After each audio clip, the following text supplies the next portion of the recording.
माँ तेरे पसीने की हर एक बूंद को मोती सा चमकाऊंगा, तू सपने बड़े देखना, मैं पूरा करके दिखलाऊंगा। स्वागत है आप सभी को आपके अपने YouTube चैनल मिसाइल क्लासेस में। सॉल्यूशन आप लोगों का बहुत सारा कमेंट आया है कि सर सभी सब्जेक्ट का एक एक चैप्टर हो चुका है और इकोनॉमिक्स का अभी तक कुछ नहीं हुआ है। तो मैं आज आप लोगों के सामने लेकर आया हूँ इकोनॉमिक्स का चैप्टर नंबर 1। आप सभी को पता है कि इकोनॉमिक्स में 2 सेशन आपको पढ़ना होता है, जिसमें से आपको सेशन 1 में चैप्टर 6 पढ़ना है, यानी 1 से लेकर चैप्टर 6। सेशन नंबर 2 में आपको पढ़ना पड़ेगा चैप्टर 1 से लेकर चैप्टर 6, यानी कुल मिलाकर अगर देखा जाए तो 12 टॉपिक आपको इकोनॉमिक्स में स्टडी करना है, चाहे आप आर्ट्स से रिलेटेड है, कॉमर्स से रिलेटेड है या साइंस से। तीनों के लिए मोस्ट इंपॉर्टेंट है। आज ये वीडियो आप लोगों को देखने के बाद काफी ज्यादा आप लोगों को इंटरेस्ट जागेगी कि इकोनॉमिक्स हार्डली नहीं है। सभी स्टूडेंट ये समझते हैं कि इकोनॉमिक्स क्या है, इकोनॉमिक्स एक हार्ड सब्जेक्ट है। बिल्कुल नहीं, ऐसा कोई सब्जेक्ट नहीं है जो हार्ड है। बस आप लोगों को समझने की तरीका आपको पता होना चाहिए और समझाने वाले अच्छे होने चाहिए। अगर इन दोनों बेस पर अगर मिल जाते हैं तो उसी को हम लोग बोलते हैं कि आसान सा सब्जेक्ट। तो बिल्कुल मैं आज आप लोगों को एकदम आपके भाषा में, यानी आप जिस लैंग्वेज पे समझते हैं उन लैंग्वेज में आज मैं आप लोगों के सामने प्रस्तुत करने की कोशिश करूंगा। साथ ही साथ आज हम लोग जो देखने वाले हैं वो आपके पूरी के पूरी जो चैप्टर 1 है, इसका नाम जो हम लोग देखेंगे, इसका नाम, इसमें 2 प्रकार का आपको देखना पड़ता है। एगो व्यष्टि अर्थशास्त्र, चैप्टर का नाम ही है क्या, व्यष्टि अर्थशास्त्र, जिससे हम लोग बोलते हैं माइक्रो इकोनॉमिक। और एक होता है क्या, एक होता है व्यष्टि और एक होता है समष्टि, जिसे हम लोग बोलते हैं मैक्रो। तो याद रखिएगा समष्टि और इस टॉपिक में आपको सिर्फ 2 ही चीज पढ़ना पड़ेगा, वो है आपका व्यष्टि और समष्टि। उसके बाद जो आपका टॉपिक है, यानी आपका जो 1 से लेकर, आप सभी को इस बात को ध्यान दें आप लोग, 1 से लेकर जो 6 चैप्टर है ना, इसमें से पहला जो चैप्टर होगी वो सिर्फ इंट्रोडक्शन होगी। इंट्रोडक्शन का मतलब इसमें ज्यादा कुछ आप लोगों को पढ़ना नहीं होता है। लेकिन जो चैप्टर 2 से लेकर जो चैप्टर 6 है, इसमें काफी ज्यादा आप लोगों को क्वेश्चन पूछे जाते हैं। इसमें से सिर्फ 3 नंबर का ही पूछा जाता है। वो क्या पूछा जाएगा मैं अभी जस्ट आप लोगों को बताने की कोशिश करूंगा। जैसे मान लेते हैं कि आपका इसमें 2 सेशन होता है, एक पार्ट ए होता है और एक पार्ट बी होता है। पार्ट ए में आप लोगों को 6 चैप्टर पढ़ना है, पार्ट बी में आपको 6 चैप्टर पढ़ना है। इसमें से जो पहला चैप्टर होगा और इसका जो पहला चैप्टर होगा, इसमें ज्यादा कुछ आप लोगों को पढ़ना नहीं है। इसलिए कहा जाता है कि याद रखिएगा ये जो इकोनॉमिक्स का है, इसमें आपका चैप्टर 1 और इसमें चैप्टर 1 दोनों क्या है, कॉमन है। इसमें व्यष्टि पढ़ना है, उसमें समष्टि, यानी दोनों का आपको पूरा डिफिनेशन पता होना चाहिए कि व्यष्टि किसे कहते हैं, समष्टि किसे कहते हैं। इनका इंट्रोडक्शन आज मैं आप लोगों को इस वीडियो के लेक्चर के माध्यम से पूरा समझाने की कोशिश करूंगा।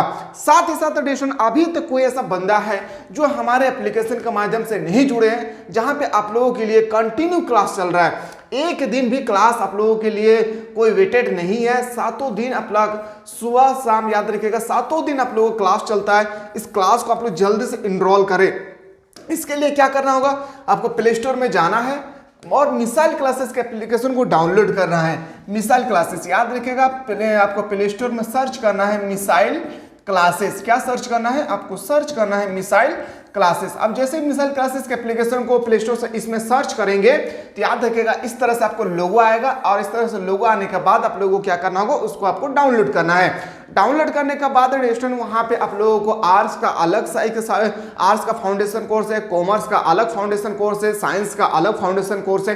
अपना बेहतरीन तरीके से आप लोगों का कंटिन्यू क्लास चल रहा है। ऐसा हम लोगों का हिस्ट्री, पॉलिटिकल, जियोग्राफी में हर एक सब्जेक्ट में 3-3 चैप्टर हो गया है। इंग्लिश कोर में भी 3 चैप्टर हम लोग देख चुके हैं, जहां पे हम लोग सबसे पहले जो डिस्कस करते हैं वो हम लोग सबसे पहले क्या डिस्कस करते हैं, वो हम लोग डिस्कस करते हैं थ्योरी सेक्शन। यानी कोई भी सब्जेक्ट हो, सबसे पहले कोई भी चैप्टर हम लोग डिस्कस करते हैं। जैसे आज हम लोग इकोनॉमिक्स देखेंगे, इसमें सबसे पहले हम लोग डिस्कस करेंगे थ्योरी लेक्चर।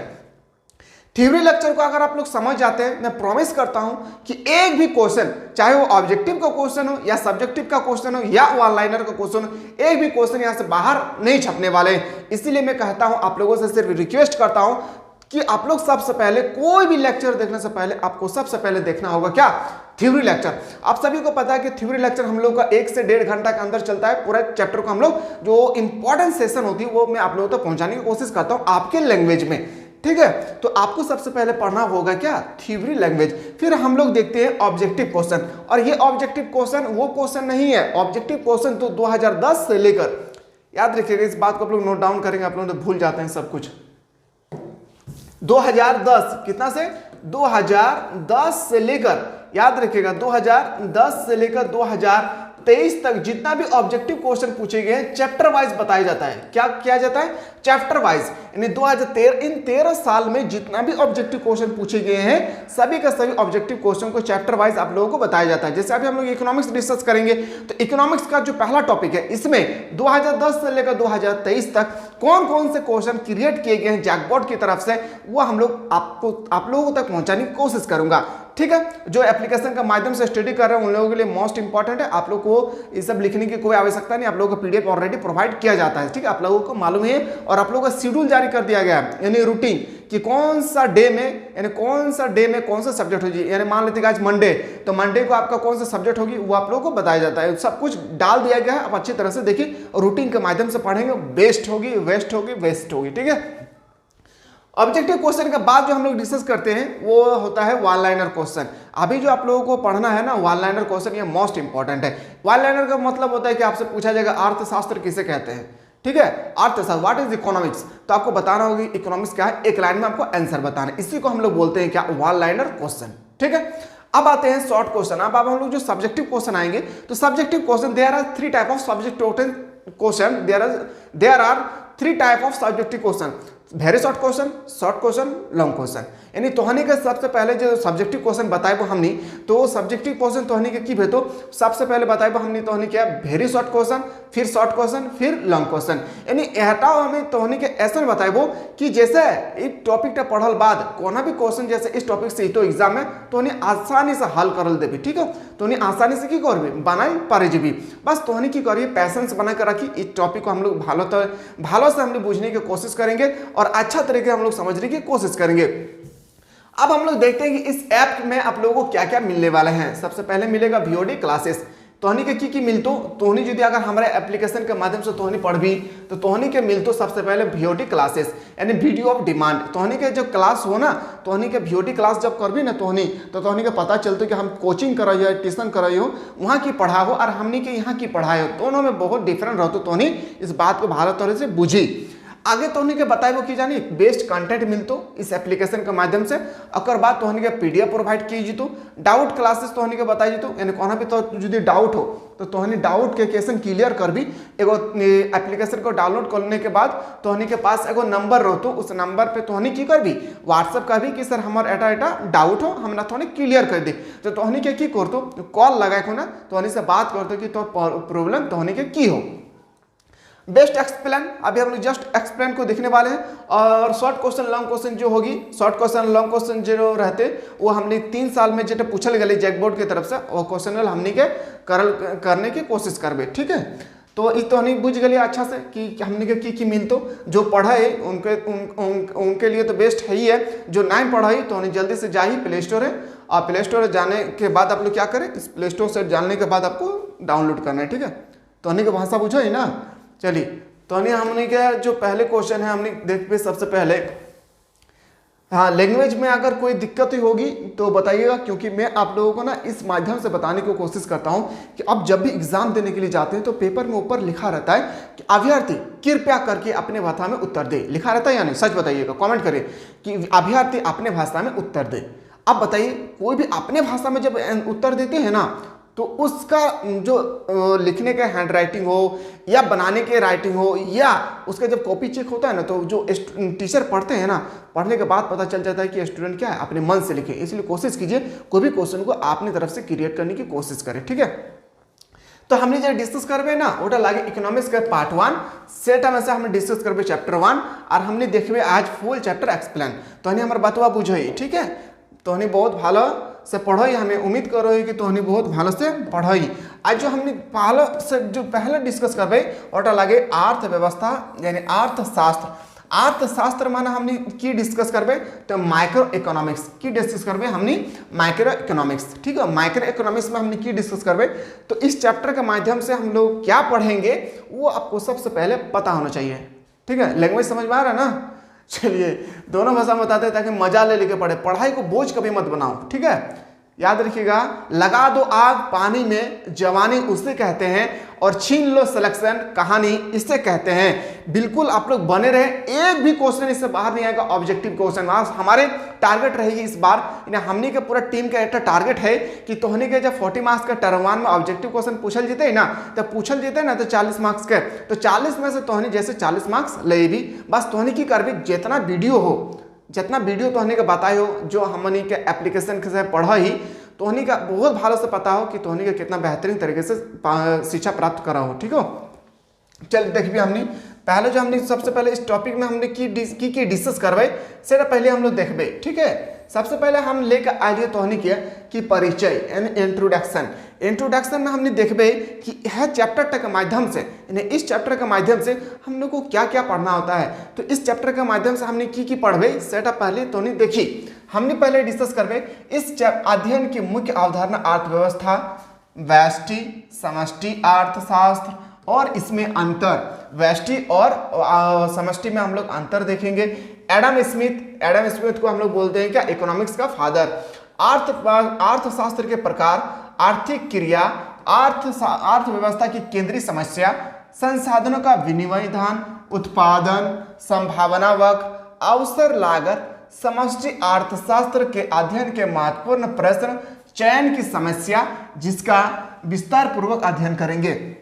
हमने जेटा এখন पढ़ लिया एको चैप्टर तक अंदर में हमने की पढ़ल होते, तो तोहनी देखो सबसे पहले हमने अर्थव्यवस्था, तो तोहनी देखो ही ना, सबसे पहले अर्थव्यवस्था हो यहाँ, तो हमने सबसे पहले अर्थव्यवस्था की यहाँ डिस्कस करबे। ठीक है, फिर हमने की देखबे व्यष्टि और की लिखा लिख समष्टि अर्थशास्त्र, तो फिर हमने डिस्कस करबे यहाँ व्यष्टि और समष्टि अर्थशास्त्र। ठीक हो, एकदम एरम भाषा में हमने पढ़बे कि तोहनी के जैसे अपन लैंग्वेज में समझाइल कोशिश करबे। फिर तोहनी के तो क्वेश्चन आंसर मिलते हो, क्वेश्चन आंसर तोहनी भालो से अपन याद करबी। ठीक है, तो तोहनी के सबसे पहले जो हम लेके आयल है ना, ऑर्डर लागे तोहनी के की खातिर कि अर्थव्यवस्था यानी व्हाट इज इकोनॉमिक्स, कि अर्थव्यवस्था किसे कहते हैं, साधारण भाषा में एकदम अपने लैंग्वेज में समझने की कोशिश करें। ठीक है, एक ऐसी व्यवस्था जिसमें समाज, जब मैं समाज की बात करूं आपको पता होना चाहिए देश, समाज के सभी आर्थिक क्रियाकलापों जैसे उत्पादन का मतलब जो प्रोडक्ट को बना रहे हैं, जो इस कलम को बना रहे हैं उसको बोलते हैं उत्पादन। समझ में आ गया?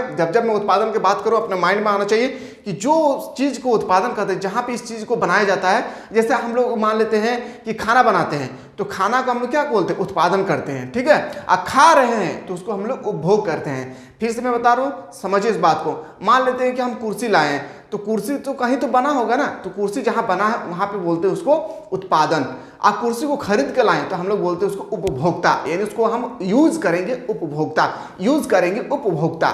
ठीक है, विनिमय अब सबसे इंपॉर्टेंट है विनिमय मतलब होता है लेन देन। क्या होता है विनिमय मतलब होता है लेन देन। उत्पादन हुआ किसी फैक्ट्री में उत्पादन हुआ, उस उत्पादन को कोई दुकानदार लाकर खरीद कर लाया होगा।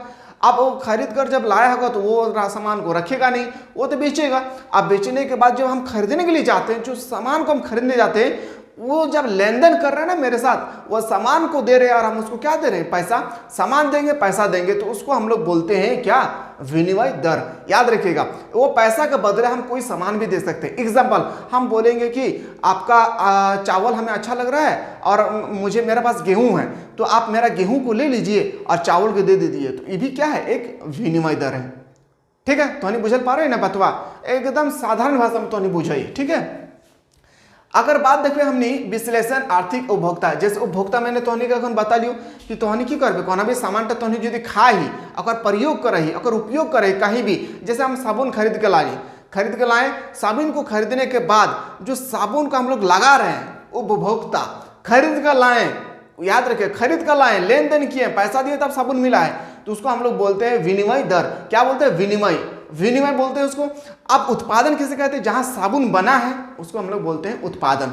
ओके, समझ में आ रहा है ना? चलिए आगे देखते हैं। के साथ जोड़कर सुगमता पूर्वक अध्ययन करना, इसी को बोलते हैं अर्थव्यवस्था। अर्थव्यवस्था का अंतर्गत तीन चीज को हम लोग मेनली डिस्कस करते हैं, उत्पादन, विनिमय, उपभोक्ता। उत्पादन, विनिमय, उपभोक्ता। उत्पादन, विनिमय, उपभोक्ता। उत्पादन किसे कहते हैं, जो सामान को, जहां पे सामान बन रहा है, उपभोक्ता। ठीक, जो सामान को हम लोग खरीद कर ला रहे हैं वो होगा विनिमय, लेन देन विनिमय। उपभोक्ता किसे कहते हैं? सामान को हम लोग एब्जॉर्ब कर रहे हैं, सामान को खरीद कर लाए हैं और उसको हम लोग यूज कर रहे हैं, वो क्या हो गया? उपभोक्ता। तोहनी बात बुझो ही ना, तोहनी एकदम ऐसन पढ़ाई कि जैसे इस बार तोहनी के जैसे 90 मार्क्स से जैसे थोड़ा सा भी कम नहीं थे इस बार, ठीक है। तोहनी का हमनी एटा रहतो तोहनी के टारगेट कि तोहनी के जो एग्जाम है तो 40 मार्क्स के ऑब्जेक्टिव में तोहनी एगो क्वेश्चन छोड़ के ना आए हे बाबू। तोहनी के खातिर हमार पूरा टेक्निकल टीम दिन रात तोहनी के खातिर मेहनत करो हो, ताकि तोहनी की करबी कि जे चीज के लिए बताया जाए तोहनी एप्लीकेशन के माध्यम से जब पढ़ो ही तोहनी के जो पढ़ने के बाद जो तोहनी के जो क्वेश्चन मिलो हो ना और क्वेश्चन के साथ जो आंसर मिलो हो तोहनी एकदम याद करते जाही। तोहनी के आज थ्योरी सेक्शन देखो ओकरा तो यादो करल के यादो करल तो दरकार ना हो, काहे खातिर ये इतना बेहतरीन तरीके से तोहनी के हम डिस्कस करवाई हो, ठीक हो। अब हमने देखो ये आगे कि आगे की कहो है इस टॉपिक में, कहो है कि अर्थव्यवस्था अथवा अब हम लोग आते हैं किसके लैंग्वेज में? इकोनॉमिक्स के लैंग्वेज में। अर्थव्यवस्था उत्पादन, वितरण, उपभोग की सामाजिक व्यवस्था। अर्थव्यवस्था का संधि विच्छेद करने पर शब्द, संधि विच्छेद मतलब याद रखिए अर्थव्यवस्था का हम लोग इस तरह से लिख सकते हैं, अर्थ प्लस व्यवस्था। क्या लिखते हैं? व्यवस्था, व्यवस्था, अर्थ प्लस व्यवस्था। क्या लिखेंगे? अर्थ प्लस व्यवस्था। जब इसको हम लोग संधि विच्छेद करेंगे तो आएगा इस तरह से लिखा हुआ कि अर्थ प्लस व्यवस्था। अब अर्थव्यवस्था जो है इसका मतलब क्या होता है? अर्थ का मतलब होता है क्या? मुद्रा, पैसा, टाका, रुपया। अर्थ का मतलब होता है क्या? मुद्रा, पैसा, टाका, अर्थात धन, जिसे हम लोग धन भी बोलते हैं। और व्यवस्था का मतलब होता है एक सुव्यवस्थित कार्यकलाप यानी कार्य प्रणाली, यानी सुव्यवस्थित कार्य प्रणाली को हम लोग बोलते हैं क्या? अर्थव्यवस्था। जब हम लोग अर्थव्यवस्था को संधि विच्छेद करते हैं तो हम लोग पाते हैं क्या कि अर्थ का मतलब होता है धन, पैसा, दौलत, और व्यवस्था का मतलब होता है क्या? सामाजिक क्रियाकलाप, यानी इसको जो हम लोग उपभोग करते हैं, ठीक है। अब हम लोग आते हैं इसमें हम लोग जो मेनली दो चीज़ जो हम लोग डिस्कस करना होता है। अब सभी को पता है कि अर्थव्यवस्था जो है इसका जो फादर है यानी अर्थशास्त्र का फादर जो है वो क्या है?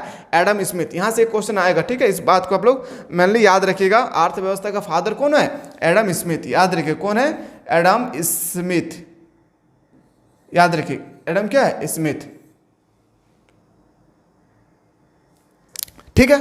अब यहाँ पे हम लोग देखते हैं व्यष्टि अर्थशास्त्र यानी माइक्रो इकोनॉमिक्स, समष्टि अर्थशास्त्र मैक्रो इकोनॉमिक्स। याद रखें मिक्रो और माइक्रो दोनों, माइक्रो और मिक्रो हम लोग को दोनों को इस चैप्टर में मेनली डिस्कस करना है। ये चैप्टर छोटा है लेकिन समझना बहुत जरूरी है, ठीक है।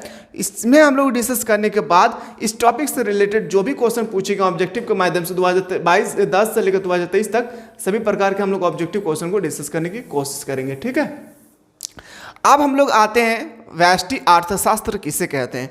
एकदम साधारण भाषा में बताने की कोशिश करूंगा कि एक चीज़ के बारे में डिस्कस करना, एक चीज़ के बारे में डिस्कस करना, उसको हम लोग बोलते हैं व्यष्टि अर्थशास्त्र। याद रखिएगा किसी भी एक चीज़ के बारे में, जैसे मान लेते मेरे बारे में हम डिस्कस करें, अपने बारे में डिस्कस करें व्यष्टि, हम पूरे फैमिली के बारे में डिस्कस करें समष्टि, कलम के बारे में डिस्कस कर रहे हैं व्यष्टि, कलम बहुत सारा कलम है सब के बारे में हम लोग डिस्कस कर रहे हैं समष्टि। याद रखिएगा ना। चलिए याद रखिएगा व्यष्टि अर्थशास्त्र किसे कहते हैं? इसमें किसी एक फॉर्म, किसी भी एक फॉर्म, पोल्ट्री फार्म हो, कहीं भी कोई फार्म हो, ठीक है, फॉर्म, एक परिवार, किसी एक व्यक्ति के आर्थिक क्रियाकलाप का अध्ययन किया जाता है। इसमें सिर्फ एक, चाहे वो एक फॉर्म हो या एक परिवार हो या एक कहीं फैक्ट्री हो, इसके बारे में जब हम लोग अध्ययन करते हैं तो उसी को हम लोग बोलते हैं क्या? याद रखिएगा उसको हम लोग बोलते हैं मैक्रो इकोनॉमिक्स। क्या बोलते हैं? मैक्रो इकोनॉमिक्स यानी व्यष्टि अर्थशास्त्र। अब व्यष्टि अर्थशास्त्र के अंतर्गत कौन कौन आते हैं तो चलिए देख लेते हैं। व्यष्टि अर्थशास्त्र को सूक्ष्म अर्थशास्त्र, कीमत सिद्धांत, मूल्य सिद्धांत के नाम से भी जाना जाता है। यानी व्यष्टि अर्थशास्त्र जो है ना इसको हम लोग 3 और अलग अलग नाम से जानते हैं। क्या क्या? तो व्यष्टि अर्थशास्त्र को सूक्ष्म अर्थशास्त्र, कीमत सिद्धांत, मूल्य सिद्धांत के नाम से भी हम लोग जानते हैं, ठीक है। पॉइंट 2 या व्यष्टि अर्थशास्त्र में व्यक्तिगत इकाई के आर्थिक संचालन अथवा व्यापार का पूर्ण रूप से अध्ययन किया जाता है। जैसे एक उपभोक्ता क्या होता है? जो एक कंजप्शन यानी जो एक सामान को उपभोग करता है, जो एक सामान को क्या करता है? उपभोग करता है, ये जैसे एक फॉर्म का अध्ययन करना। यानी साधारण भाषा में याद रखिएगा, एक चीज के बारे में अध्ययन करना व्यष्टि अर्थशास्त्र कहलाता है। ठीक है, अब उसी को अपोजिट जब हम लोग आते हैं पॉइंट 2 में समष्टि, तो समष्टि में कहता है इसमें संपूर्ण अर्थव्यवस्था, यानी पूरे कलम के फैमिली को, पूरे परिवार की फैमिली को, पूरे देश में जितना व्यक्ति है सब के बारे में, पूरे भारत में जितना भी फैक्ट्री है सब के बारे में डिस्कस करेंगे। तो याद रखिएगा समष्टि क्या करेंगे, अपोजिट। वहाँ एक डिस्कस कर रहे हैं, वहाँ सिंगुलर था, यहाँ प्लूरल, बस आप लोगों को याद रखना है। ठीक है, यहाँ पे हम लोग एक वचन से याद करें तो यहाँ बहुवचन, यानी संपूर्ण अर्थव्यवस्था के बड़े स्तर पर आर्थिक समूह के व्यवहार का अध्ययन किया जाता है। याद रखिएगा इसमें क्या क्या आता है, जैसे नेशनल इनकम यानी राष्ट्रीय आय का अध्ययन, विश्लेषण, कुल निर्गत यानी टोटल आउटपुट का अध्ययन, या संपूर्ण संसाधनों का अर्थव्यवस्था में कुशलतापूर्वक प्रयोग के बारे में अध्ययन। यानी कोई भी अर्थव्यवस्था में जितना भी चीज़ के बारे में हम लोग डिस्कस करेंगे, यानी जो एक गैदरिंग हो, जिससे हम लोग बोलते हैं समूहवाचक, जैसे हम मान लेते फैक्ट्री, पूरा भारत के जितना फैक्ट्री है हम लोग बोलेंगे क्या, वो होगा आपका समष्टि अर्थशास्त्र। व्यष्टि किसे बोलेंगे, एक फॉर्म के बारे में डिस्कस करना। अब थोड़ा सा ना ये क्वेश्चन जो मैं बता रहा हूँ, इस क्वेश्चन को बाबू रे तोहनी आँखा बंद करके तोहनी क्वेश्चन को याद कर लेबी। कि क्वेश्चन था कि अर्थशास्त्र में थोनी बताही कि व्यष्टि अर्थशास्त्र और समष्टि अर्थशास्त्र में की अंतर लागे। बस तोहनी के अटा बता ले तो तोहनी अंतर तब पहले से बूझ जो, तोहनी अंतर हमने दिखबे व्यष्टि अर्थशास्त्र और समष्टि अर्थशास्त्र में की अंतर लागे। एक एक बात के तोहनी भालो से बुझली। तोहनी के क्वेश्चन टा एग्जाम में तो 3 नंबर के, कितना नंबर की, तो हर साल ये क्वेश्चन पूछल जाओ तोहनी से। जब इकोनॉमिक्स ले ली, चाहे वो आर्ट्स ले ली, कॉमर्स ले ली या साइंस, तोहनी के खातिर हटा बहुत इंपॉर्टेंट लागो। ठीक हो, और तोहनी कोई ऐसा एखन तो कोई ऐसा स्टूडेंट ही तोहनी कि जे अभी तक हमार भाई हो या हमार बहन हो, जे हमार दीदी गला तोहनी जब देखो ही, तोहनी एखन तक जुदी नहीं डाउनलोड करली मिसाइल क्लासेस के एप्लीकेशन को, तो तोहनी प्ले स्टोर में जीबी और missile classes MISSILE missile classes के एप्लीकेशन तो तोहनी डाउनलोड करी, और एकदम मिनिमम से मिनिमम फी में तोहनी पूरा सिलेबस को बेहतरीन तरीके से तोहनी कंप्लीट करी। जब तोहनी बेहतरीन तरीके से स्टडी कर भी ना, तो हमने के झारखंड बदली जीतो। अब झारखंड बदले तो कैसे, तो तोहनी की करबे, सबसे पहले हम लोग की शिक्षा व्यवस्था को मजबूत करना है। शिक्षा व्यवस्था जब मजबूत भेजते ना, तो तोहनी हमने सब मिलकर झारखंड का आसानी से बदल लेबे। ठीक हो, तो तोहनी सबसे पहले की करबी, प्ले स्टोर से मिसाइल क्लासेस के डाउनलोड करबी। तो एक तरफ हम लिखो लिए व्यष्टि अर्थशास्त्र, एक तरफ लिखो लिया हमें समष्टि अर्थशास्त्र। लैंग्वेज में कोई प्रॉब्लम होगा जल्दी से कमेंट कीजिएगा। ठीक है, ऐसे हमारे एप्लीकेशन में हिंदी ही चलता है, पर हमें आप लोगों के इंटरेस्ट जगाने के लिए इकोनॉमिक्स जो बोरिंग सब्जेक्ट बोलते हैं ना, बहुत सारे स्टूडेंट कमेंट करें सर हम लोगों को इकोनॉमिक्स जो है ना सबसे बोरिंग सब्जेक्ट है। नहीं मेरे दोस्त, बोरिंग नहीं है, याद रखिए कोई बोरिंग नहीं है। बस समझने का तरीका पता होना चाहिए और समझाने वाला अच्छा होना चाहिए। तो समझाने वाला अच्छा मिला है या नहीं, जल्दी से कमेंट करें। ठीक है, चलिए देखते हैं व्यष्टि और समष्टि। चलिए व्यष्टि और समष्टि में क्या क्या हम लोग डिस्कस करना है। सबसे पहले पॉइंट नंबर 1, व्यष्टि अर्थशास्त्र अर्थव्यवस्था की एक इकाई का अध्ययन। सबसे इंपॉर्टेंट, जब मैं एक इकाई की बात करूं, आपको आना चाहिए व्यष्टि अर्थशास्त्र का बारे में। ठीक है, एक इकाई के अध्ययन करता है, जैसे एक उपभोक्ता यानी वन कंजम्पशन, एक फॉर्म का अध्ययन करता है। एक उपभोक्ता सिर्फ मैं खा रहा हूं, याद रखिएगा सिर्फ मैं खा रहा हूं, व्यष्टि। सब परिवार हम लोग खा रहे हैं, समष्टि। समझ में आ रहा है ना, फिर से मैं बता रहा हूं, हमारे परिवार सिर्फ खा रहे हैं, तो याद रखिएगा व्यष्टि। पूरे भारत के लोग खा रहे हैं, समष्टि। समझ में आ रहा है। चलिए ठीक इसी का ऑपोजिट आपको यहाँ पे पढ़ना है। समष्टि अर्थव्यवस्था संपूर्ण अर्थव्यवस्था का अध्ययन कर आता है, यानी संपूर्ण अर्थव्यवस्था में जो अभी हम लोग डिस्कस करेंगे वो होता है क्या, वो होता है समष्टि अर्थव्यवस्था। आगे पॉइंट नंबर 2 में देखते हैं। पॉइंट नंबर 2 में हम लोग डिस्कस करेंगे, याद रखिएगा, व्यष्टि अर्थशास्त्र का विश्लेषण अपेक्षाकृत आसान होता है और इसमें बाकी क्षेत्र को सामान्य माना जाता है। यानी जिसमें जो अर्थव्यवस्था का जो विश्लेषण क्षेत्र होता है उसमें क्या होता है, आसान होता है, और इसमें बाकी क्षेत्र का जो होता है वो सामान्य होता है। यानी इसमें सिंपल सा होती है। अब एक लोग ही खाएंगे तो ज़्यादा सोचेंगे नहीं, पूरे परिवार को खिलाना। आप सोचते हैं कहाँ से लाएंगे, कहाँ से सब्जी लाएंगे, कहाँ से दाल लाएंगे, कहाँ से चावल लाएंगे, सोचते रहते हैं। ऑपोजिट इसी का समष्टि अर्थव्यवस्था का अध्ययन और विश्लेषण एक जटिल प्रक्रिया है, यानी कॉम्प्लेक्स प्रोसेस है। बिल्कुल पूरे देश को चलाना इतना आसान नहीं है, ठीक है, लेकिन एक गांव को चलाना आसान है। पूरे देश को चलाना क्या है? एक गांव क्या है? जल्दी बताइए, कमेंट करें। एक गांव क्या है? बोलेंगे व्यष्टि। पूरे भारत के गांव क्या है? समष्टि। समझ में आ रहा है ना? पॉइंट नंबर 3 पे देखते हैं। व्यष्टि अर्थशास्त्र की केंद्रीय समस्या कीमत निर्धारण है।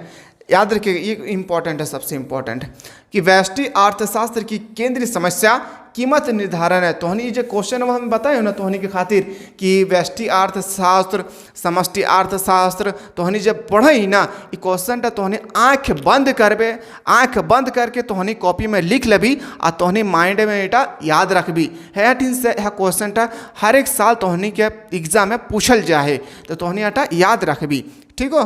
तो देखो 3 नंबर में हमने यहाँ समष्टि अर्थशास्त्र का मुख्य समस्या रोजगार उत्पादन का निर्धारण करना होता है।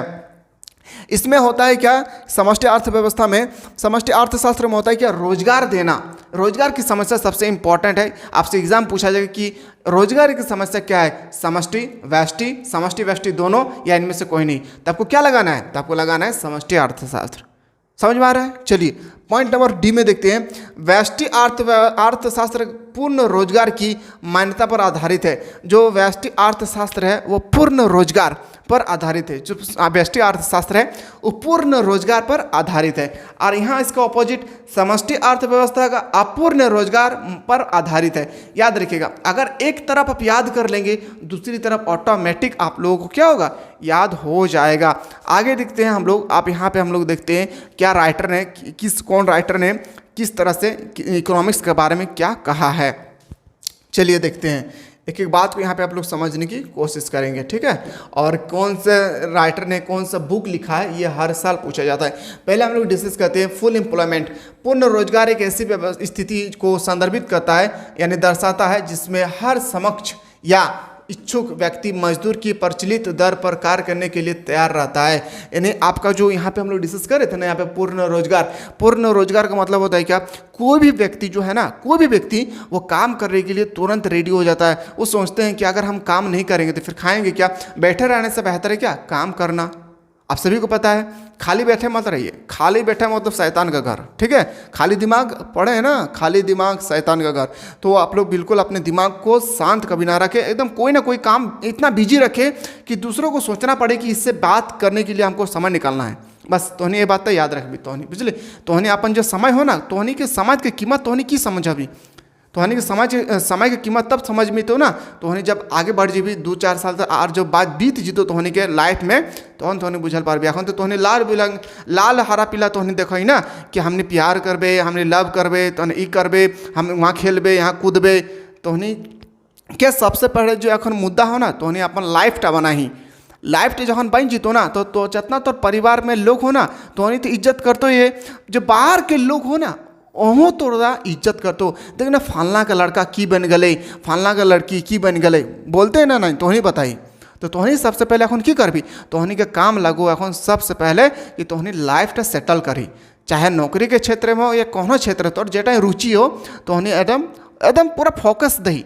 फोकस का मतलब होता है उसी में हमको केंद्रीकृत करना है। होटा ही तुम ध्यान दही तो गारंटी हो कि तुम पास भेजबी कोनो भी चीज़ है। अगर तुम दिल लगाए हो ना, तुम जीतो ओकरा चाहबी तो तोरा मिल जीतो, ठीक हो।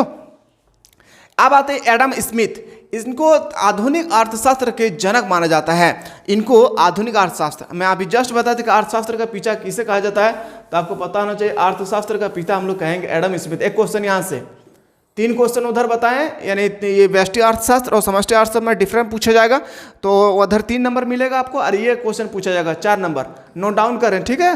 4 क्वेश्चन यहाँ से, 4 नंबर आपका यहाँ से इकोनॉमिक्स में फिक्स हो गया है। इनको आधुनिक अर्थशास्त्र के जनक माना जाता है। इन्होंने दार्शनिक शास्त्र में प्रशिक्षण भी प्राप्त किया था। एडम स्मिथ कहाँ के निवासी थे, ये क्वेश्चन नहीं पूछा जाता है, लेकिन मैं फिर भी बता देता हूँ। आगे चलकर आप जो जॉब की तैयारी करेंगे ना, एसएससी, रेलवे, बैंकिंग, जेएसएससी, आप कोई भी डिफेंस में कोई भी एग्जाम देने जाएंगे, तो यहाँ क्वेश्चन ये पूछा जाता है कि जो आपका अर्थशास्त्र के पिता है एडम स्मिथ, वो किस देश के रहने वाले थे। याद रखिए, वो स्कॉटलैंड के रहने वाले थे। कहाँ? स्कॉटलैंड को हम लोग अभी बोलते हैं क्या? नीदरलैंड। क्या बोलते हैं? नीदरलैंड। ठीक है। व्यवसाय, इसका क्या व्यवसाय थी, ये तो इसका ये कहाँ पे काम करते थे, यूनिवर्सिटी, ग्लासगो यूनिवर्सिटी के प्रोफेसर थे, यानी क्या थे, एक प्रोफेसर थे।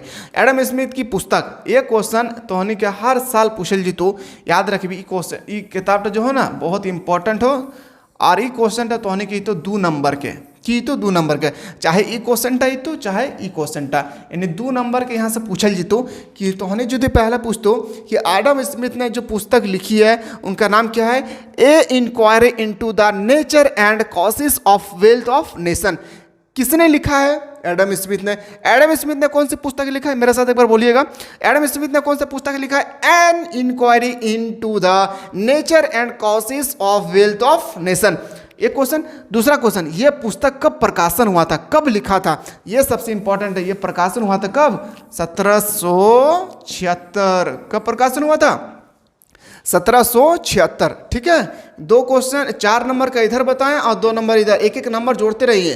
क्वेश्चन यहीं से आता है बाबू, अटपटांग क्वेश्चन नहीं आता है, ये भी याद रखिएगा। ठीक है। 4 साल को इसको बनाने में लगा, सिर्फ इस पीडीएफ को बनाने में, जो कंटेंट आप लोगों को प्रोवाइड कर रहा हूँ एप्लीकेशन के माध्यम से, इसको बनाने में हम लोगों को 4 साल लग गया है, इतना आसानी से नहीं बना है। ठीक है। तो इसीलिए मैं आप लोगों को अपने भाषा में समझाने की कोशिश करता हूँ।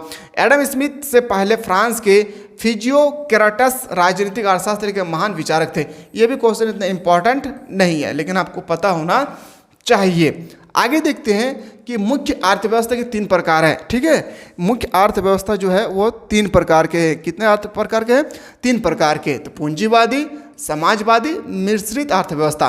पूंजीवादी अर्थव्यवस्था, समाजवादी अर्थव्यवस्था, मिश्रित अर्थव्यवस्था। अगर आपसे पूछा जाए भारत जो है, भारत जो हमारे देश है वह किस प्रकार के अर्थव्यवस्था है, तो हम लोग बोलेंगे क्या, मिश्रित अर्थव्यवस्था। क्या बोलेंगे, मिश्रित अर्थव्यवस्था। पाकिस्तान क्या है, मिश्रित अर्थव्यवस्था। याद रखिएगा। पूंजीवादी अमेरिका, पूंजीवादी अमेरिका, जापान, तो हनी कहता पूछ तो ठीक हो। समाजवादी, तो हनी जो समाजवादी पूछ तो फ्रांस।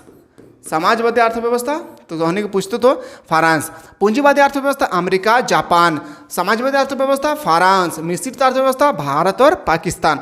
बस अगला क्वेश्चन तो हनी से पूछल जाए तो एग्जाम में। ठीक हो। एक क्वेश्चन तो हनी देखा ही। आगे देखिए हमने आर्थिक क्रिया, इकोनॉमिक्स एक्टिविटी, मानव द्वारा की जाने वाली वह सारी क्रियाएं जिससे धन अर्जित किया जाता है, आय प्राप्त होती है, आर्थिक क्रिया कहलाती है। यानी जिस क्षेत्र से हम लोग पैसा प्राप्त करते हैं, चाहे वो काम के क्षेत्र में हो, कृषि के क्षेत्र में हो, फैक्ट्री के क्षेत्र में हो, जॉब के क्षेत्र में हो, कहीं भी हो, सिर्फ माल आना चाहिए, यानी पैसा आना चाहिए। अगर पैसा आ रहा है तो उसे हम लोग बोलते हैं आर्थिक क्रिया। क्या बोलेंगे, आर्थिक क्रिया। ठीक है। अभी जो हम लोग डिस्कस कर रहे हैं ना, ये हम लोग देख रहे हैं थ्योरी सेक्शन। क्या देख रहे हैं बाबू रे, तो हमने बहुत भालो से जानो ही इटा हमने देखो ये थ्योरी सेक्शन। थ्योरी सेक्शन जैसे ही कंप्लीट भेज देते ना, तो हनी का हम कराएबो ऑब्जेक्टिव क्वेश्चन, यानी एमसीक्यू क्वेश्चन कराएबो। और है एमसीक्यू क्वेश्चन रहो तो हनी के खातिर 2010 से लेकर 2023 तक जे क्वेश्चन पूछल गए चैप्टर 1 से, सब क्वेश्चन तो हनी का हम बताएबो। तो अगला वीडियो में तो हनी के खातिर हम ले अबो तो हनी के की ऑब्जेक्टिव क्वेश्चन। ठीक हो। जैसे और क्या होगा, जैसे कृषि, मैंने अभी जस्ट बताया, कृषि भी हो सकता है, जॉब भी हो सकता है, आप कहीं काम कर रहे हैं वो भी हो सकता है, बस पैसा आना चाहिए, उसी को हम लोग बोलते हैं आर्थिक क्रियाएं।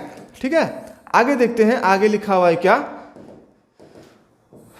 आगे देखते हैं आर्थिक समस्या, असीमित आवश्यकता, सीमित साधनों और उनके वैकल्पिक प्रयोग के कारण उत्पन्न चयन की समस्या ही आर्थिक समस्या है। आर्थिक मतलब इकोनॉमिक जो प्रॉब्लम होती है ना, इकोनॉमिक प्रॉब्लम, वही आपको बताना है। असीमित आवश्यकता, सीमित साधन और उनके वैकल्पिक प्रयोग के कारण उत्पन्न चयन की समस्या ही आर्थिक समस्या है। उनकी चयन की समस्या ही क्या है, आर्थिक समस्या है। आगे देखते हैं, लिखता है वस्तु और सेवाओं का उत्पादन, विनिमय तथा उपभोग जीवन की आधारभूत आर्थिक गतिविधियों के अंतर्गत आते हैं तथा हर समाज यानी देश के इन आधारभूत आर्थिक क्रियाकलापों के दौरान संसाधनों की कमी का सामना करना पड़ता है और संसाधनों की यही कमी चयन की समस्या उत्पन्न करती है। चयन की समस्या अभी हम लोग जस्ट डिस्कस करेंगे, थोड़ा सा 1 मिनट वेट करें। चयन की समस्या क्या होती है यहाँ हम लोग डिस्कस करेंगे। चयन की समस्या अर्थव्यवस्था की केंद्रीय समस्या, जो अर्थव्यवस्था है ना इसकी केंद्रीय समस्या क्या है, चलिए देखते हैं। अर्थव्यवस्था का केंद्रीय समस्या बहुत इंपॉर्टेंट है। जो अर्थव्यवस्था, थोड़ा एसी को कम कर देते हैं।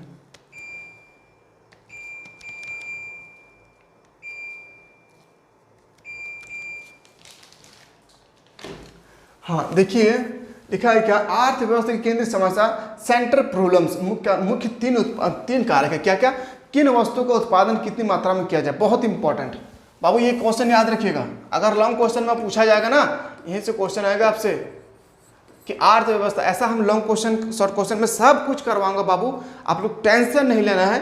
आप लोग को पीडीएफ भी प्रोवाइड कर दे, जो पीडीएफ जिस तरह से अभी हम लोग history, geography, political, home science, psychology, physiology, जितना भी आप लोग है, जितना भी हम लोग कुछ डिस्कस कर रहे हैं, सब में पीडीएफ मिल जा रहा है, इसमें पीडीएफ मिल जाएगा, टेंशन नहीं लेना है, ठीक है। लेकिन आपको तो पता होना चाहिए ना कम से कम। तो अर्थव्यवस्था की केंद्रीय समस्या, जो अर्थव्यवस्था की केंद्रीय समस्या है ना, इसका मुख्य 3 कारण है। क्या, पहला देखिएगा, किन वस्तुओं का उत्पादन कितनी मात्रा में किया जाए, यानी कैसे हमको पता चलेगा किन वस्तुओं की मात्रा कितने भाग में किया जाना चाहिए। हर निर्णय लेना पड़ता है हमें, निर्णय लेना पड़ता है कि प्रत्येक संभावित वस्तुओं और सेवाओं में से किन किन सेवाओं तथा सामानों का वह कितनी मात्रा में उत्पादन करे। हमें पता होना चाहिए कि किन वस्तुओं की कितनी मात्रा में उपयोग करना चाहिए। मान लेते हैं कि हम अंडा का दुकान खोले हैं और हमको अंडा हर दिन सेल होता है, मान लेते हैं 5 दर्जन। अब हम एक ही दिन में लेके आए हैं 50 दर्जन, तो जो चीज़ हमें बचा है, जो चीज़ बच गया, अंडा गर्मी के दिन में क्या होता है, 7 दिन बाद खराब हो जाता है। अब वो अंडा क्या हो जाएगा, खराब हो जाएगा। तो उसीलिए बोल रहा है कि कितनी वस्तुओं की मात्रा हमें चाहिए, क्या करना, वो प्रोडक्ट बनाना है, प्रोडक्ट हमको कितना उत्पादन करना चाहिए कि जिससे उसमें क्या हो, कोई भी हानि ना हो। आगे लिखते जैसे शिक्षा, स्वास्थ्य पर आर्थिक संसाधन का उपयोग किया जाए और सैन्य सेवाओं के गठन पर उपयोग की वस्तु अधिक मात्रा में उत्पादित किया जाए।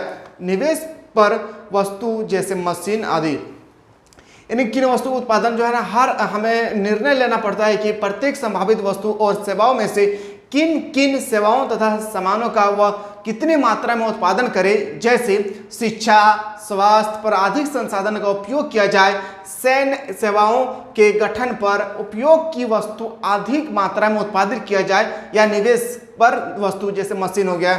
अब अगला जो समस्या उत्पन्न होती है ना, ये समस्या वस्तुओं का उत्पादन कैसे किया जाए। प्रत्येक अर्थव्यवस्था में यह सुनिश्चित करना पड़ता है कि विभिन्न वस्तुओं और सेवाओं का उत्पादन करते समय किन किन वस्तुओं का सेवा में किन किन साधनों या कितनी मात्रा में उपभोग में लाया जाए। जैसे अधिक श्रम, मजदूर का उपयोग किया जाए, मशीन का प्रत्येक वस्तु के उत्पादन के लिए उपलब्ध तकनीकी में से किस तकनीक का प्रयोग में लाया जाए। ये जो क्वेश्चन है, जब भी ये क्वेश्चन आए तो आपको इसी भाषा में आंसर लिखना है, ठीक है। आपको एकदम इसी तरह से 2 कॉपी आपको इस तरह से आपको लिखना है एग्जाम में, अगर ये क्वेश्चन आपके पेपर में आ जाए।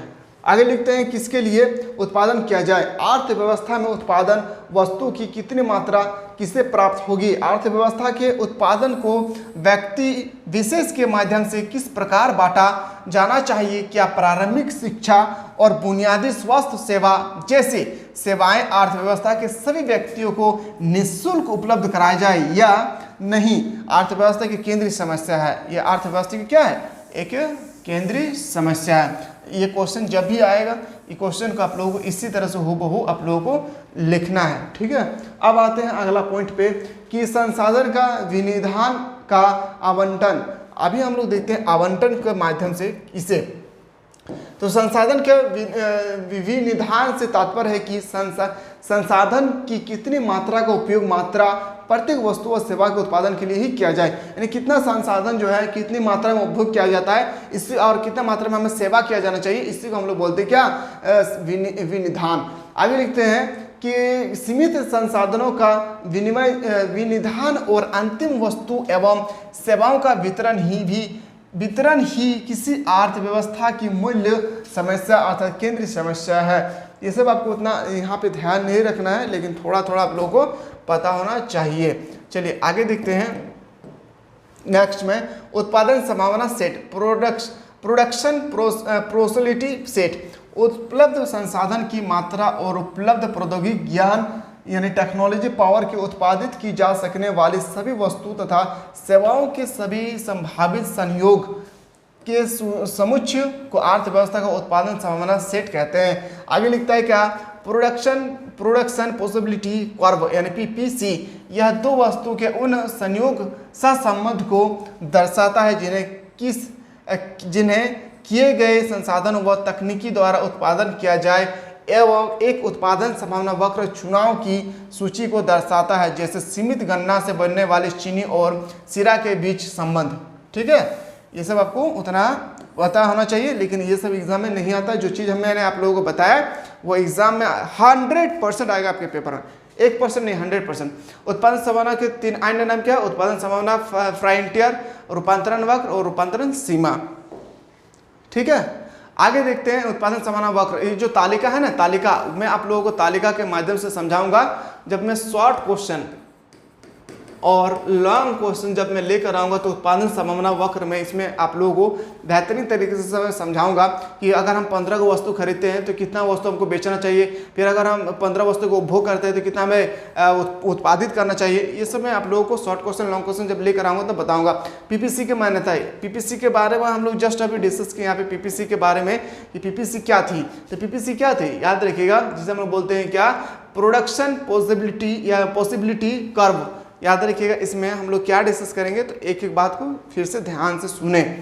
पीसीसी का मतलब होता है क्या, संसाधन का पूर्ण तथा कुशलतम प्रयोग किया जाता है। जो संसाधन है इसे पूर्ण तथा कुशलतम प्रयोग किए जाते हैं। दिए गए संसाधनों के प्रयोग से केवल 2 वस्तु को उत्पादन किया जा सकता है। तकनीकी के स्तर को स्थिर माना जाता है।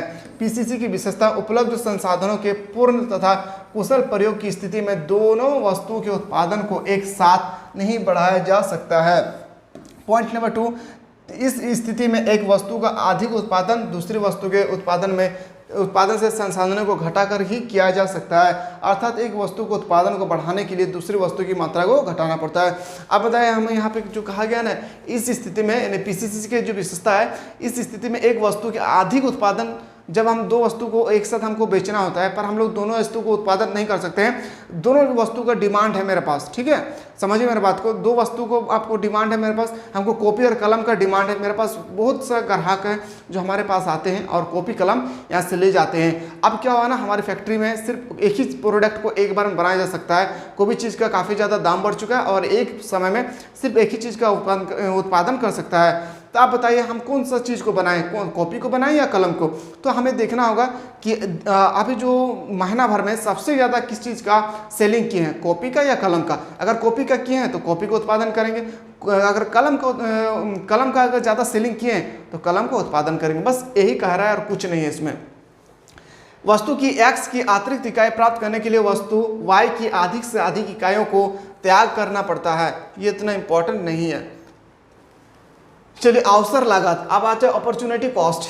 यहाँ पे आप थोड़ा ध्यान से आपको देखना है, आप लोगों को क्या करना है, यहाँ पे ध्यान से थोड़ा सा देखना है कि जो अवसर लागत है, सीमित लागत है, इस सब के बारे में क्वेश्चन पूछा जाता है। समझिए इस बात को। ठीक है, अवसर लागत यानी अर्थव्यवस्था, अवसर लागत किससे कहते हैं समझिएगा। लिखा है कि अर्थव्यवस्था की दृष्टि से किसी एक वस्तु की अतिरिक्त मात्रा की अवसर लागत दूसरी वस्तु के तैयार करने की गई मात्रा होती है। सीमांत उत्पादन संभावना, production possibility, frontier of marginal production potential, यह 2 वस्तुओं के संयोग को दर्शाता है। इसमें 2 वस्तु के संयोग को दर्शाता है जिनका उत्पादन अर्थव्यवस्था के संसाधनों का पूर्ण रूप से उपयोग करने पर किया जाता है। पूर्ण रूप से क्या किया जाता है, पूर्ण रूप से जब हम लोग इसका उपयोग करते हैं। ये इतना इंपॉर्टेंट नहीं है, इसको आपको ध्यान नहीं देना, इसमें आपको इसमें ध्यान नहीं देना, इसको सबसे इंपॉर्टेंट है। ये जो है ना सबसे इंपॉर्टेंट है। बाजार अर्थव्यवस्था, मार्केट इकोनॉमिक्स, इसमें सभी आर्थिक क्रियाकलापों का निर्धारण बाजार की स्थिति का अनुसार होती है। बाजार मतलब याद रखिएगा, बाजार मतलब वहाँ नहीं जहाँ सामान बिकता है। क्वेश्चन आता है बाबू, तोहनी से यदि हम पूछबू ना अभी तोहनी बताबी तो तोहनी कमेंट कर भी तो बाजार कोकरा कहल जाए, तोहनी अपन अपन भाषा में बताबी तोहनी कि बाजार कोकरा कहल जाए। तोहनी के पता हो जहाँ सामान बेचतो ओकरा हमने बाजार कहबो, नहीं जहाँ सामान बेचतो ओकरा हमें दुकान कहबो।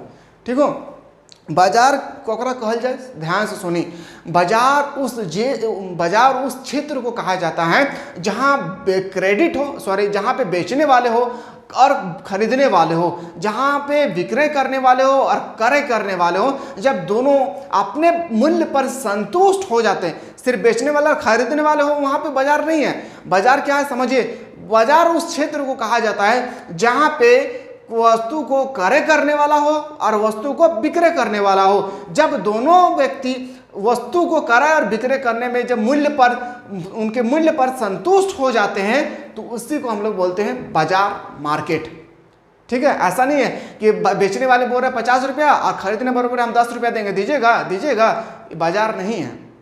बाजार का मतलब अभी जस्ट हम आपको बता चुके हैं। ठीक है, मार्केट। अब मार्केट जो है ना, किसी बाजार अर्थव्यवस्था को ऐसे समझ है जहां आर्थिक उपभोक्ता यानी खरीदने वाला और उपभोग करने वाला, उत्पादन यानी बेचने वाला, क्रेता विक्रेता मुक्त रूप से फ्री मूड से अपने धन अथवा अपने उत्पादन को परस्पर निर्बाध आदान प्रदान करता है। बाजार व्यवस्था में हर वस्तु और सेवाओं का तय कीमत होती है। मैंने अभी जस्ट बताया बाजार क्या है। बाजार आप लोग अपने भाषा में समझ गए होंगे ना, बस उसी भाषा में आपको लिखना है। फिर से मैं बता रहा हूँ बाजार किसे कहते हैं, फिर से समझिए इस बात को, बाजार, क्योंकि ये बहुत इंपॉर्टेंट है। मार्केट एग्जाम में आता है। ठीक है, 2 नंबर के क्वेश्चन आते हैं कि व्हाट इज मार्केट, बाजार किसे कहते हैं। याद रखिएगा, ऐसा क्षेत्र जहां पे क्रय करने वाले और विक्रय करने वाले हो, जहां पे क्रय करने वाले और विक्रय करने वाले हो, और उस कीमत पे जिस वस्तु का जो भी मूल्य हो, इस वस्तु के मूल्य पर जब दोनों व्यक्ति क्रय करने वाले और विक्रय करने वाले जब उस मूल्य पर संतुष्ट हो जाते हैं तो उसी को हम लोग बोलते हैं बाजार। अब भी अगर नहीं समझ में आ रहा है तो और क्या मैं बताऊं, बताइए। इसको भी आप लोगों को याद नहीं करना है। ठीक है, ये दोनों को आपको चैप्टर नंबर 3 में आपको देखना है अच्छी तरह से। चैप्टर नंबर 3 में, 2 में नहीं, चैप्टर नंबर 3 में आप लोगों को बेहतरीन तरह से देखना। अब यहाँ पे हम लोग आते हैं, ये इंपॉर्टेंट है, समष्टि अर्थव्यवस्था में अध्ययन के महत्वपूर्ण चरण। अब समष्टि अर्थव्यवस्था जो हम लोग देख रहे थे, याद रखिएगा समष्टि अर्थव्यवस्था। चलिए देखते हैं इसमें हम लोग को क्या डिस्कस करना है। चलिए ध्यान से देखिएगा, समझ इस बात को कि अर्थव्यवस्था में कुल निर्गत टोटल आउटपुट का स्तर क्या है। इसमें हम लोग क्या क्या डिस्कस करना होगा। कुल निर्गत टोटल आउटपुट का निर्धारण किस प्रकार किया जाता है। पॉइंट नंबर 3, कुल निर्गत यानी टोटल आउटपुट में समय के साथ किस प्रकार बढ़ोतरी होती रहती है। आगे देखते हैं वस्तु और सेवाओं की कीमतों में वृद्धि होने के क्या कारण है। आगे देखते हैं क्या अर्थव्यवस्था के संसाधनों का पूर्ण रूप से उपयोग किया जा रहा है या नहीं, इस सब के बारे में हम लोग देखना है। चयन की समस्या यानी प्रॉब्लम ऑफ चॉइस, ये सबसे इंपॉर्टेंट है। चयन की समस्या, प्रॉब्लम ऑफ चॉइस, उपभोग के पास संसाधन के अर्थात धन की कम कीमत होती है, जिस कारण उन्हें विवश होकर उन वस्तुओं का चयन करना पड़ता है जो अधिक संतुष्ट प्रदान करे। अर्थात यह एक चयन की समस्या है। हमारे चयन से ही हमारे भविष्य का क्या होता है, निर्माण होता है। हमारे चयन से ही हमारे भविष्य की निर्माण होती है। चयन की समस्या होने का क्या कारण है। चयन की समस्या, संसाधन दुर्लभ हो, संसाधन की सीमितता, विभिन्न वरीयता। याद रखिएगा यही क्या है, एक चयन की समस्या। तो यहाँ पे जो हम लोग डिस्कस कर रहे थे ना, यहाँ पे हम लोग डिस्कस कर रहे थे किसके बारे में, तो यहाँ पे हम लोग डिस्कस कर रहे थे इकोनॉमिक्स का जो पहला चैप्टर था, यानी पहला चैप्टर जब हम लोग डिस्कस कर रहे थे, फुल चैप्टर एक्सप्लेन को हम लोग बेहतरीन तरीके से समझने की कोशिश किए हैं। समझ में पाए ना, हाँ, समझने की कोशिश की। अब जो हम लोग इसमें डिस्कस करेंगे, अगला जो वीडियो होगी आपकी एग्जाम में के रिगार्डिंग, जो 2010 से लेकर 2023 तक इस चैप्टर से रिलेटेड जितना भी MCQ पूछे गए हैं अभी तक, MCQ सभी प्रकार के MCQ का हम लोग अगला वीडियो में डिस्कस करने की कोशिश करेंगे। और आज के बाद में आपको एक बार फिर से मैं आप लोगों को बताऊं कि अभी तक जो बंदा इस बैच को अभी तक परचेस नहीं किए हैं, बाबू आप लोग जल्दी से जाइए और इस बैच को आप लोग परचेस कर ले। कुछ नहीं करना है, प्ले स्टोर में जाना है और मिसाइल क्लास लिखना है आपको। प्ले स्टोर में जाने के बाद मिसाइल क्लासेस के एप्लीकेशन को आपको प्ले स्टोर से क्या करना है, डाउनलोड करना है, और बेहतरीन तरीके से आप अपने शिक्षा को प्राप्त करें और अच्छे अंकों से पास हो जाए, बस हमारी ख्वाहिश यही है। ठीक है, तो चलिए हम लोग अगला वीडियो में मिलते हैं ऑब्जेक्टिव क्वेश्चन के साथ। तब तक के लिए आप लोग स्वस्थ रहें, मस्त रहें, व्यस्त रहें।